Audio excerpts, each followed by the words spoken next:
Alright, you gonna put your Illuminati symbol down now? It's not an Illuminati symbol. What is it? It's the it's vagina. In sign language. Yes, it is. Sign language. Thank you, Def Seth, for contributing.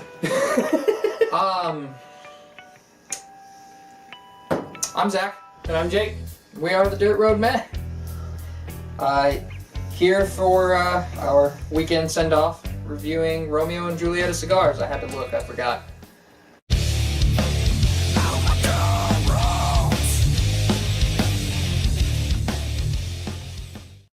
Seth wants to say hello. Say hi. Hello. You bumped the camera! It was Steve. Why does he have two No, eyes on the top of his head? Because he's meant to be hung on something. His eyes are also supposed to light up. That's just weird, Steve. He's got it rough. Anyhow, these are the cigars that got me started in cigars. Not this one in particular that I'm having, although it is phenomenal. This is pretty great also.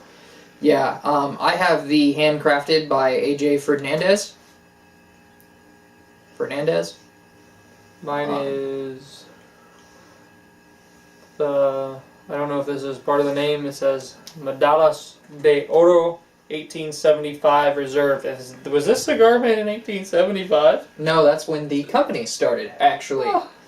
Romeo and Julieta was founded in 1875. They were named for the Spanish name for Shakespeare's play Othello.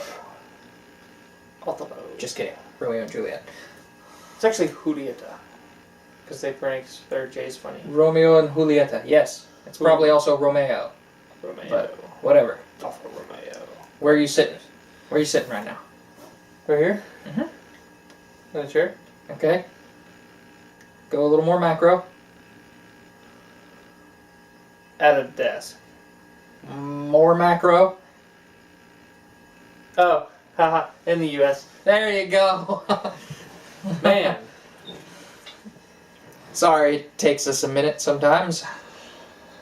I've never been accused of being smart. Except for that one time. I punched him right in the mouth. You got invited into National Honor Society, didn't you? Probably. I remember you waving it in people's faces because you were like, y'all thought I was stupid. Yes, that was High school. sometime in high school. Or like 8th grade or some shit. Some stuff. It was you this time. It was me. So anyway, Romeo and Julieta, which is what I'm going to call them for the duration of this video because I'm an American. They were started in 1875. They actually gained a lot of note, particularly in the 1900s, because they would go to, they would custom make cigars. They charged a lot of money for it. They would custom make cigars for everybody. I wonder how much that costs I nowadays. don't know. I know that they custom made cigars for Winston Churchill, and the size he ordered is now known as the Churchill. I wonder why. They were his favorite cigar company, far and away. Probably because they made him his own cigar, and it was to his specifications. That would probably make it mine also. Yeah. Here's exactly what I want out of this. Okay, here's Yeah. exactly what you asked for. This is perfect. You're my new favorite. Yeah, exactly. So, like, if we ever got to make our own cigars, they would probably be our favorite, because they would be how we like them. Be like, man, can you imagine though, like, making our own cigars and then, like, for whatever reason they all turn out like crap and we just hate them, but everybody else loves them? I don't know if I could sell something I hated. I guess if everybody else loved it, I mean... I hear y'all like this, I think it's garbage, but you should buy one. Speaking of products that we make that aren't garbage, We make good stuff. we made a whiskey box. We did a thing. We talked about this in our first video earlier this week on beer. And you can see us unbox it there, and we'll have a promo, hopefully, that we can stick at the end of this. But, yeah, we made a whiskey box for whiskey drinkers. So you should definitely check it out on our website. I'll have it linked in the description. This is a limited run, so when they run out, you just have to wait until we can get them again. If they sell well, we'll get another shipment. If they take a month to sell our run, then we probably won't get more. So we'll see. But watch our first video this week, or we may have a trailer at the end, as well as a separate video to show you what all is in the whiskey box. Until then, you can just look at Steve and wonder what's in the box if you haven't seen it yet.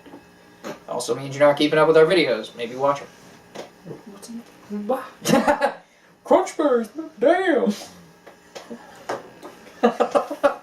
Can't say that middle word there. Nuh-uh. So anyway, I said like 3 times at this point that they started in 1875. They started making personalized cigars, which is really how they gained a lot of note in the 1900s. Cuba took control of the company, nationalized it, when Castro's regime took over. And so part of the brand split off from the original brand and moved into the Dominican Republic, and now that version makes everything you can find on the American market. However, the Cuban version is still like one of the best-selling cigars in the world, and they can't even get into the American market, so that should tell you something. I wonder if, Kind of like Cuban Monte Cristos. we recently lifted our trade ban, didn't we? I thought we did, but I haven't seen any actual Cuban cigars start popping up, so I don't know if that was like a, yeah, we're going to do that. Nah, just kidding. Maybe Obama lifted it for a couple months so he could order 1,200 cigars and then reenact it. Almost like JFK did. I don't see Obama smoking cigars in my head.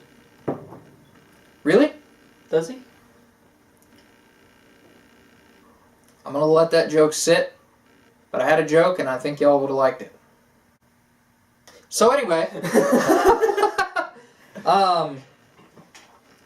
yeah, there was a joke there that probably got cut out, but whatever. I didn't think it was that funny. And that's why it's getting cut out. That, and if it's not that funny, I'm not going to risk listening to people complain about it, if it's not even that good.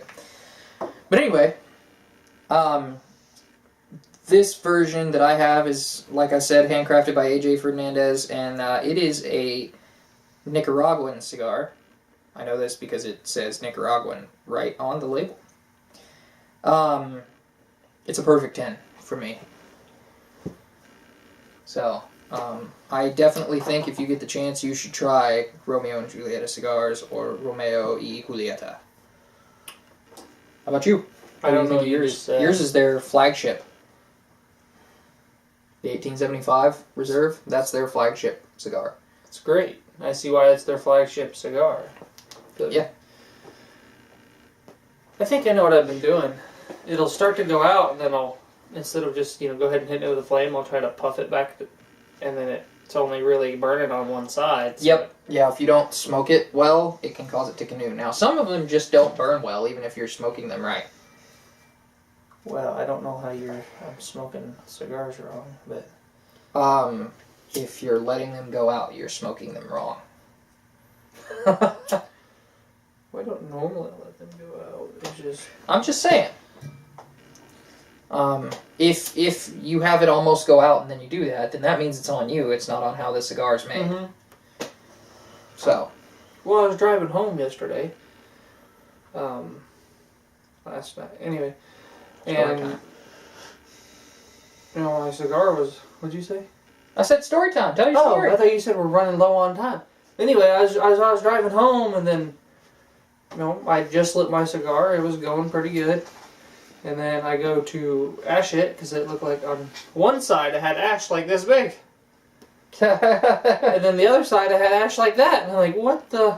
And it was all lit perfectly even. I even took the time to completely even out the wrapper. Was it an Isla? Yes. Okay. Yeah, sometimes those aren't as well. They're not as consistently well made. Huh? It's another way you can pick out quality cigars. If you're smoking them correctly, is how they burn. But if If you don't puff them often enough, they'll start to go out and do what he's talking about. If you puff them too often, they will get too hot, and that can cause it too. So. I might have been puffing too often. I don't know, but like it is a cheaper cigar, and yeah, and the better made cigars are harder to make them go like that. But like I mean, look how even this one stayed, and I didn't even get it very evenly lit, because I'm pretty sure that paper I used to light it is an actual cedar paper. But yeah. So what would you rate your Reserva 1875? I'd give it a solid 10. Yeah, I like it. this is definitely one of my top cigars. I've actually never had this one before today. I tried, when we went and got these, I tried the cigar that was kind of one of the ones that got me into cigars. Like, it was that and the Monte Cristo. Was that the... The Monte Cristo is still at the top of my list, the Monte Cristo Classic. No, the Romeo. Was that your sweets? The factory throw-out sweets? Or is that something completely different? No, that's something completely different. Oh, you got the... you did get a big package of the Romeo that were rejects. That one I did a long time ago, yeah. Okay, that's what I'm thinking of. But anyway, they have like a really small, kind of thin Connecticut version that I had tried before, and I tried it again when we got these because it was, like I said, one of the cigars that got me into cigars, and I didn't much care for it anymore. It's a very light. It's not a very full-bodied cigar at all. It's very light-bodied. It has some vanilla flavors and some flavors I'm not used to pulling out of cigars. This one has kind of a dark chocolate flavor that I'm enjoying, as well as, you know, a cedar wood flavor, but I feel like I get that out of, like, almost every cigar. It's weird. Maybe that's why they tell you to light them with cedar paper. It might also be that they usually put cedar in the boxes. In the box. Yeah. It just helps with critters. Yeah. But yeah, Romeo Y Julieta Cigars, or Romeo and Julieta Cigars, are definitely a cigar I think you guys should try. They're a little bit pricier, but if you've got the money, definitely get like a box and add them to your humidor as some classy cigars. If you don't like some of the other classy cigars, give these a try. They're very, very good. I've never had a Maduro from them. I don't even know if I've seen a Maduro from them. But I'm interested, though. Yeah, I'd like to try one. So, I think that's it for today. Unless you have anything. Okay? I never do. Yeah. Well, you have a lot more to say on whiskey. Cigars, he's pretty much learning cigars as we go through these videos. I just like to smoke them. Yeah. I can tell you which ones I like and which ones I don't. I'm kind of a cigar nerd. I'm as much of a cigar nerd as I am a whiskey nerd. And I'm definitely a whiskey nerd. In fact, I think I completely crossed over into whiskey nerddom, or alcoholism, this week when I heard about Wild Turkey Long Branch, because I've been to 13 liquor stores trying to find it so far. I'm just upset I didn't get to go with you. on an adventure? It's an adventure. Well, it was over the course of 2 days, and it was usually like, the first one was right after I got off work when I found out about it. What day was that? Was that Wednesday? Yeah. Anyway. I didn't work that particular Wednesday. Oh. Oh, you know what we didn't do in our whiskey review on Wednesday? What's that? We didn't name drop your wife on one of her favorite whiskeys. Oh, we're going to have to reshoot that video. So, Nora, if you get to this video, because I saw you commented on my nice hair in another video, we reviewed your favorite whiskey. He said it, not me. So, I love you, honey.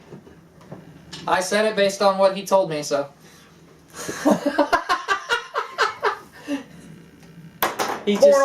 All you said was it was her favorite whiskey. In a much jokingly way. I can't even take that. If I bought a bottle of that, I would have to leave it in the toolbox on the truck, or not out of your home. Out of my home. But anyway, yeah. So until we see you again, now that we've kind of BS'd our way into the weekend, I'm Zach. I'm Jake. We are the Dirt Road Band. Buy a whiskey box. Hey everybody, if you like this video, hit a like or dislike, comment, subscribe, and hit the notification bell. And if you really like what we're doing, check us out over on Facebook where we post every day.